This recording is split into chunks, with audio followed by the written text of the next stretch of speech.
আমাদের মেঘালয় ঘুরতে যাওয়ার সেকেন্ড ভিডিও এটা। অর্থাৎ আজকে যখন আমি ভিডিওটা এডিট করছি তখন অলরেডি নতুন বছর 2025-এর জানুয়ারির 6 তারিখ হয়ে গেছে। আমরা ঘুরতে গিয়েছিলাম, আমি আগের ভিডিওতে বলেছি, গত অক্টোবরের 5 তারিখ। আমরা শিলিগুড়ি থেকে বেরিয়ে কামাখ্যায় গিয়ে পুজো দিয়ে কামাখ্যার থেকে আমরা বেরিয়ে পড়েছিলাম সোজা শিলং যাওয়ার উদ্দেশ্যে। এই ভিডিওতে আমরা দেখছি যে আমরা গৌহাটি থেকে বেরিয়ে যাচ্ছি ব্রহ্মপুত্রের উপর দিয়ে, সোজা আমরা শিলংয়ের দিকে আমাদের যাত্রা শুরু করলাম। আমাদের সাথে সাথে তোমরাও এনজয় করো আমার এই ভিডিওটা।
আসাম থেকে যখন আমরা আস্তে আস্তে মেঘালয়ের দিকে ঢুকে যাচ্ছিলাম তখন সব কিছুর সাথে সাথে চারিদিকের সিনারিগুলোর সাথে সাথে একটা জিনিস খুব সুন্দরভাবে চেঞ্জ হয়ে যাচ্ছিল, সেটা হলো আবহাওয়া।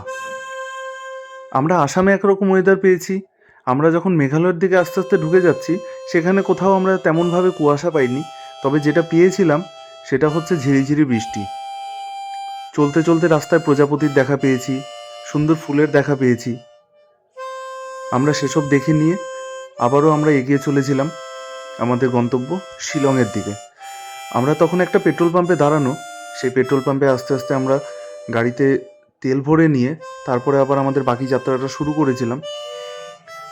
সত্যি কথা বলতে চারিদিকে পরিবেশটা এত সুন্দর লাগছিল, সেই টাইমে মনে হচ্ছিল যদি আমরা গিটারটা নিয়ে আসতে পারতাম খুবই ভালো হতো। হয়তো রাস্তার পাশে কোথাও একটা বসে গান গাওয়া যেত। এত সুন্দর রাস্তাগুলো, চারিদিকের পরিবেশটা আমাদেরকে আরও মুগ্ধ করে তুলছিল। আমরা যখন শিলংয়ের দিকে ঢুকতে শুরু করলাম আমরা প্রথমেই চলে গেলাম উমিয়াম লেকে।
এই উমিয়াম লেক শিলংয়ের একটি সবথেকে বড় প্রাকৃতিক হ্রদ।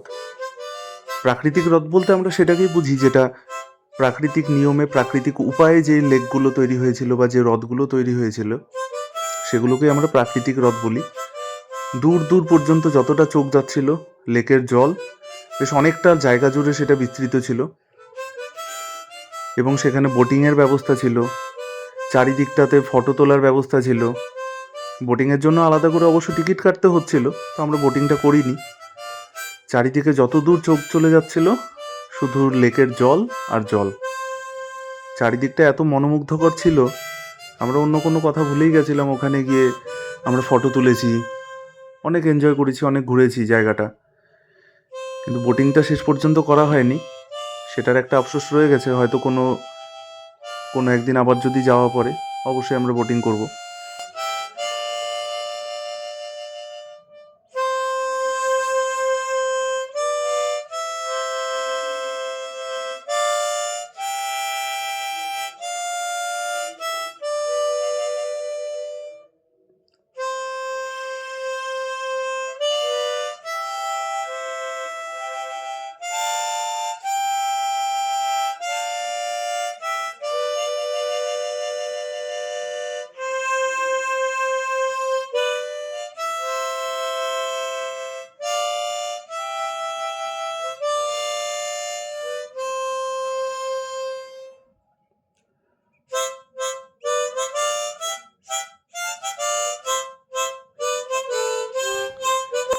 কোনো একটা হ্রদ বা লেক যে এতটা বড় হতে পারে সেটা আমার ধারণার বাইরে ছিল।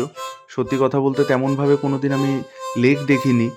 আমরা উত্তরবঙ্গে যারা থাকি, যারা আমরা পাহাড়ে ঘোরাফেরা করি, তারা মিরিক জায়গাটার নাম শুনেছি। মিরিকে একটা লেক আছে, কিন্তু এতটাও বড় না। আমরা মেঘালয়ে এই উমিয়াম লেকের পাশে দাঁড়িয়ে যখন আমরা ফটো তুলছি বা দাঁড়িয়ে যখন দেখছি, তখন শুধু মনে হচ্ছিল যে সত্যি একটা আশ্চর্য করার বিষয় যে একটা প্রাকৃতিক উপায়ে তৈরি হ্রদ এতটা বড় হতে পারে, এতটা জায়গা জুড়ে বিস্তৃত হতে পারে।